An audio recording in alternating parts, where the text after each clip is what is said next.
خوش آمدید نور رمضان ٹرانسمیشن میں وقت ہے کہ ہم اپنے علماء کرام سے استفادہ کریں، اور آج جیسے ہم نے ذکر کیا کہ ہم بات کر رہے ہیں اس قرض حسنہ کی جس کا اجر دینے کے بارے میں اللہ تعالیٰ نے مختلف جگہوں پہ مختلف، کہیں کہا کہ ہمیں آخرت میں حصہ ملے گا، کہیں بتایا گیا کہ گناہوں کی معافی ملے گی، کہیں بتایا گیا کہ ہمیں اس سے کتنے گناہ زیادہ جو ہے وہ دنیا میں لوٹایا جائے گا۔ سو یہ مختلف جگہ جہاں پر ترغیب دی گئی ہے، اور پھر جب اللہ تعالیٰ نے ہمیں حکم دیا ہے کہ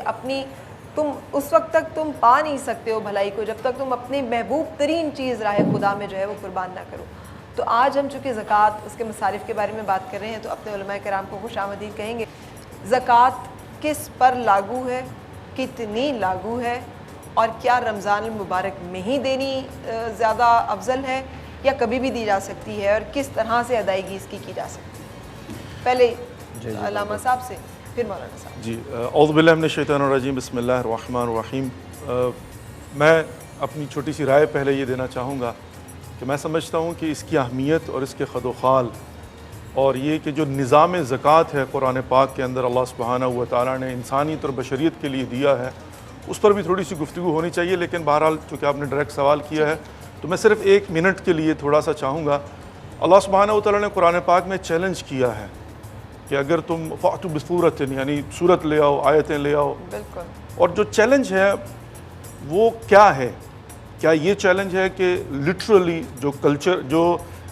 لٹریچر ہے، جو عربک لینگویج ہے، جو لغت ہے، وہ اس قدر ماشاءاللہ بے نظیر ہے کہ اس کی مثال نہیں لا سکتے، یہ ایک پہلو ہے، وہ بھی ہے۔ لیکن در حقیقت میں سمجھتا ہوں کہ جو اللہ سبحانہ و تعالیٰ نے انسانیت اور بشریت، کفار اور مشرکین کو چیلنج کیا اور آج تک اس چیلنج کو کوئی میٹ نہیں کر پایا، وہ کیا تھا؟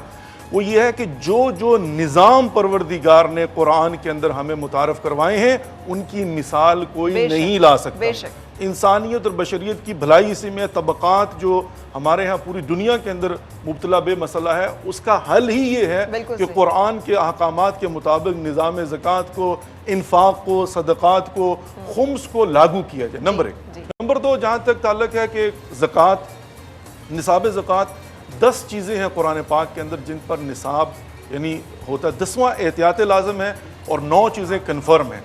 جس کے اندر سونا ہے، چاندی ہے، گندم ہے، جو ہے، کشمش ہے، اونٹ ہے، بھیڑ اور بکریاں۔ اچھا، تو یہ جو ہے نا نصاب، زمین نہیں ہے، زمین، پلاٹ، اس قسم کی چیزیں، اس پر عشر آتا ہے، اس پر عشر ہے، ٹھیک، وہ ٹرم الگ ہے، عشر ہے اس پر بھی، ٹھیک، یہ زکوٰۃ کی آپ نے جی ٹھیک۔ تو اب ظاہر ہے وہ 10ویں جو ہے نا اس کے اندر بھی وہ ملک ہے اور یا مال تجارت ہے، لیکن احتیاط لازم کے طور پر۔ ٹھیک۔ اب اس کے اندر جو ہے نا وہ یعنی نصاب، اور اب ظاہر ہے ہر چیز کا نصاب اس کے حساب سے پھر جو ہے نا ڈیٹیل آتی ہے کہ 2.5% کے ساتھ۔ جہاں تک ماہ مبارک رمضان کا تعلق ہے، اس میں یہ ہے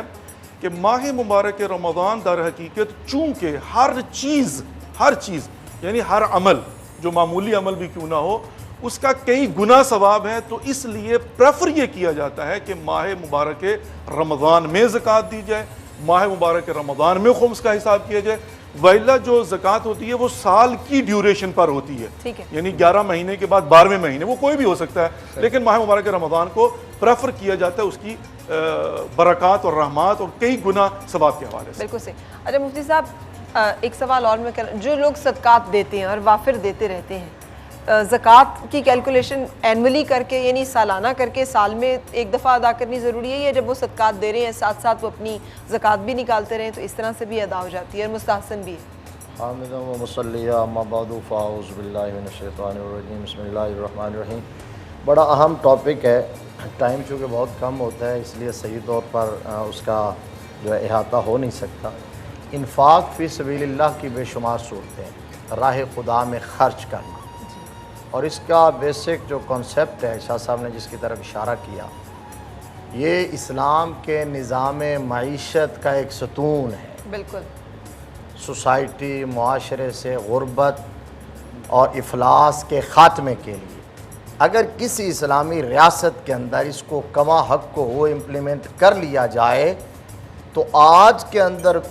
دور میں بھی وہ زمانہ لوٹ سکتا ہے جو حضرت عمر بن عبدالعزیز رضی اللہ تعالیٰ عنہ کا دور آیا تھا کہ ڈھونڈنے سے نہیں ملتا تھا، کہ لوگ ہاتھ پہ لیے پھرتے تھے، زکوٰۃ کوئی لینے والا ملتا نہیں تھا، ایسا ہے۔ اب یہ جو ماہ رمضان المبارک اور اس سے متصل شعبان المعظم کا مہینہ ہے، اس کے بارے میں موجود ہے کہ نبی مکرم صلی اللہ علیہ وسلم اس قدر سخاوت کرتے تھے جیسے تیز جھکڑ چلتے ہیں اور اس میں ہوا رکنے کا نام نہیں لیتی، رحمت عالم کا دست سخا رکنے کا نام نہیں لیتا، ویسے ہی آپ اجود الناس ہیں پورے سال کے اندر، اور شعبان اور رمضان میں اس سے زیادہ ہو جایا کرتے تھے۔ ٹھیک ہے، زکوٰۃ جو ہے یہ تو ایک فریضہ ہے، آپ کا جو سوال ہے اس کا اسپیسیفک جواب ہمارے ناظرین کے لیے، کوئی جتنا مرضی انفاق کرتا رہے، صدقہ کرتا رہے، خیرات کرتا رہے، جب تک حساب کر کے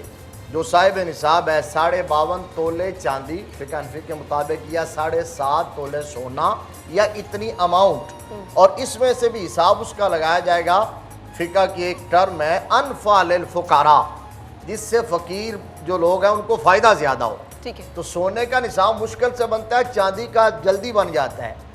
اس لیے آج آپ پڑھیں گے اخبارات میں، اور جو بڑے دارالفتاء ہیں وہاں سے جو آیا ہے 38,000 رکھا گیا ہے۔ ٹھیک ہے، تو اس کا مطلب یہ ہے کہ ضروریات اصلیہ، حاجات اصلیہ،